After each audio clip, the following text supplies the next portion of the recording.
Video ini merupakan part 2 dari video sebelumnya ya teman-teman.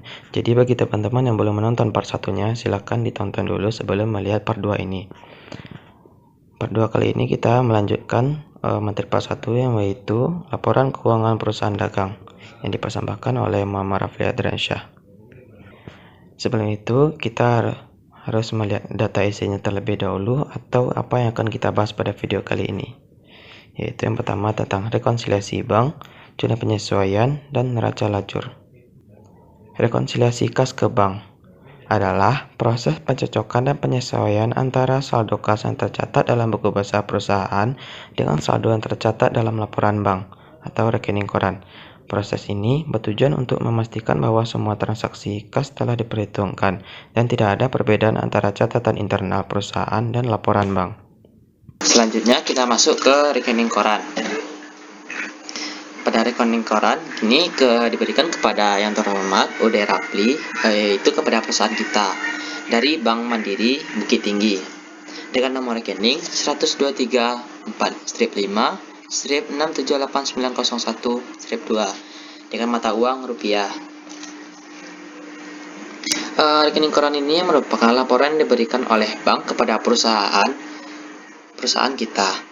Pada rekening koran, kita mencatat transaksi yang berhubungan dengan kas masuk dan kas keluar dalam suatu periode, kecuali petty cash ya teman-teman.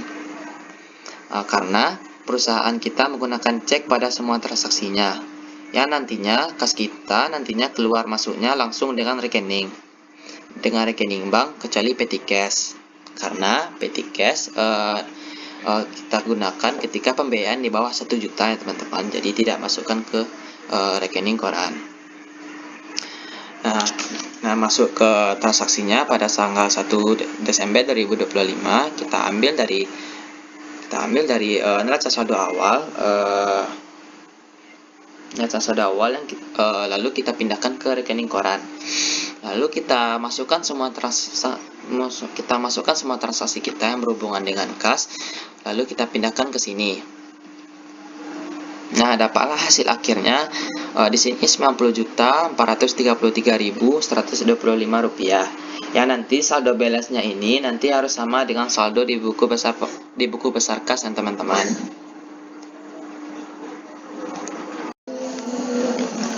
Nah, sekarang kita masuk ke bukti memorial yang dikeluarkan. Di sini kita lihat dikeluarkan kepada teknisi akuntansi dengan keterangan atau hal penyesuaian per 31 Desember 2025. Di sini kita sudah membuat transaksinya teman-teman. Yang pertama, persediaan perlengkapan diperkirakan tersisa senilai 2 juta rupiah. Yang kita masukkan ke journal adjustment yaitu harga yang terpakai teman-teman. Jadi nantinya karena surplusnya sudah terpakai, maka surplus expense di debit dan surplus di kredit. Untuk nominalnya kita ambil dari surplus expense sebesar 5 juta ini dikurangi dengan sisanya sebesar 2 juta, maka dapatlah journal adjustment-nya di debit 3 juta dan surplusnya sebesar 3 juta juga. Lanjut ke yang kedua, diketahui di neraca saldo fed-in senilai 2.443.475 rupiah dan fed-out senilai 3.412.400 rupiah. Ini nantinya kita harus menolkannya antara fed-in dan fed-out-nya ya teman-teman. Dan angkanya ini kita dapat dari neraca saldo yang nanti kita pindahkan ke journal adjustment. Nah, di sini karena fed-out-nya lebih besar daripada fed-in, kita menggunakan income tax payable. Nah, dan fed-out di sebelah debit sebesar 3.412.400 rupiah dan fed-in di sebelah kredit 2.443.475.000 rupiah. Dan income tax payable yang merupakan sisa selisih dari kedua ini dapatlah 968.925 rupiah. Nah, lanjut ke berikutnya. Disusutkan aktiva tetap gedung sebesar 500.000. Nah, di sini karena di sini penyusutan aset ya teman-teman. Nah, lalu di sini kita buat depreciation expense of building yang merupakan penyusutan. Nah, ini penyusutan aset yang berupa building sebesar 500.000 dan di sini akumulasinya atau accumulated description of building sebesar 500.000 juga. Lanjut ke lanjut soal berikutnya, disusutkan aktiva tetap peralatan. Di sini sama ya teman-teman, penyusutan aset. Dan jurnal juga sama, description di debit, accumulated di kredit. Lanjut ke soal berikutnya, cadangan kerugian piutang sebesar 10%. Karena di sini kita mengalami kerugian piutang, di sini kita membuat akun bad debt expense dan allowance for full debt. Nah, di sini karena 10% dari piutang, 750.000 ini kita dapat dari piutang dari trial balance, lalu kita kalikan sebesar 10%, maka dapatlah 750.000. Dan allowance-nya juga dapat dari situ sebesar 750.000. Lanjut ke berikutnya. Mendapat kabar bahwa Tokopedia tidak dapat melunasi piutangnya dikarenakan mengalami kemalangan kebakaran. Jadi piutang Tokopedia dihapuskan. Nah, di sini penghapusan piutang ya teman-teman. Maka jurnalnya yaitu allowance-nya di sebelah debit sebesar 150.000, bad debt expense-nya sebesar 7.350.000 dan accrued receivable-nya penjumlahan dari allowance dan bad debt-nya ya teman-teman. Karena accrued receivable-nya dihapus, maka accrued receivable-nya berkurang ya teman-teman, sebesar 7.500.000 rupiah. Nah, lanjut ke soal berikutnya. Saldo di perusahaan 86.691.350 rupiah, sedangkan di rekening koran 90.591.350 rupiah. Nah, di sini saldonya tidak sama ya teman-teman, yang harusnya sama. Maka kita lihat sebabnya, yaitu yang pertama, pendapatan bunga yang telah dicatat oleh pihak bank sebesar 2 juta. Nah, kita lihat transaksi. Di sini cash in bank sebesar 2 juta ya teman-teman. Karena kita cashnya bertambah di sebelah debit, kita buat cash in banknya di sebelah debit sebesar 2 juta dan bunganya atau interest income sebesar 2 juta di sebelah kredit. Lanjut biaya inkasso yang dibayarkan oleh bank sebesar 100.000. Nah, lanjut ke sini kita pindahkan ke bank charge. Kita buat akunnya bank charge dan cash in banknya berkurang di sebelah kredit sebesar 100.000. Maka semuanya kita jumlahkan, maka dapatlah hasilnya sebesar 17.362.400. Dan kedua akunnya harus balance ya teman-teman. Worksheet atau neraca lajur, yang juga dikenal sebagai lembar kerja, adalah suatu alat bantu dalam akuntansi yang digunakan untuk merangkum data akuntansi dalam format kolom-kolom. Neraca lajur memudahkan proses penyusunan laporan keuangan karena data akuntansi yang disajikan secara sistematis, mulai dari saldo awal, penyesuaian, hingga pengelompokan akun ke dalam laporan laba rugi dan neraca nantinya. Nah, di sini kita menggunakan as of 31 Desember 2025. Yang saya jelaskan as of itu apa tadi ya kan. Itu di sini ada nomor akun, merupakan nomor akun dari akun-akun ini, dan akun name. Di sini ada trial balance, adjustment trial balance, income statement, dan balance. Trial balance ini, nah di sini. Nah, untuk akun trial balance, di sini kita mendapatkannya ya dari akun 111 sampai 811 ini. Kita mendapatkannya dari trial balance ya teman-teman.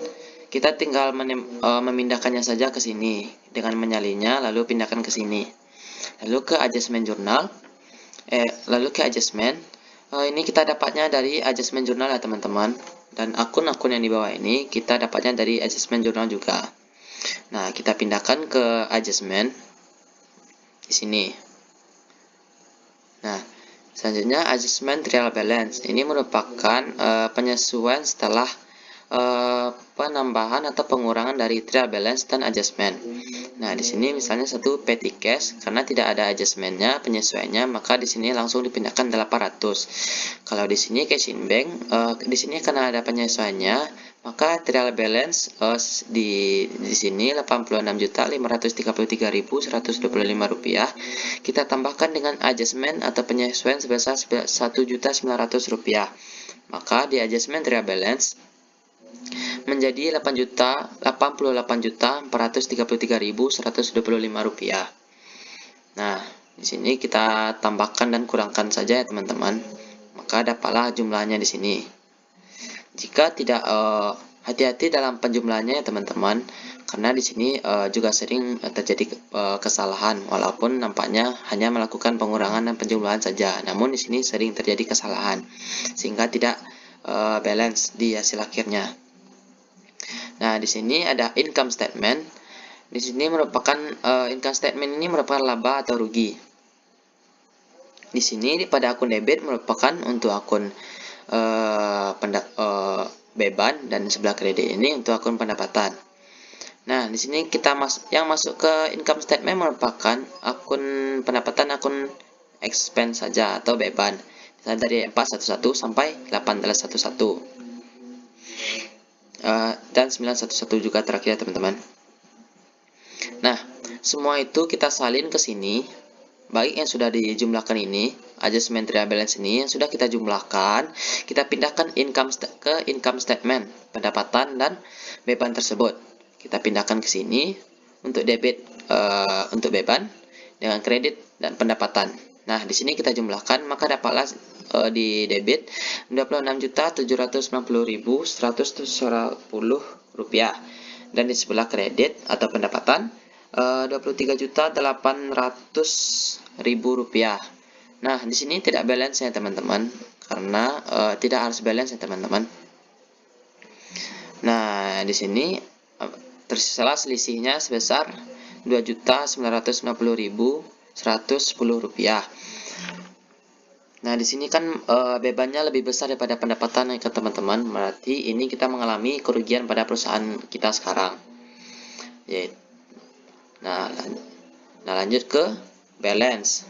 Akun-akun yang masuk ke balance adalah akun aset, akun liabilitas, akun ekuitas, dan prive teman-teman. Nah, lalu yang kita jumlahkan di sini ini di adjustment trial balance kita pindahkan ke balance.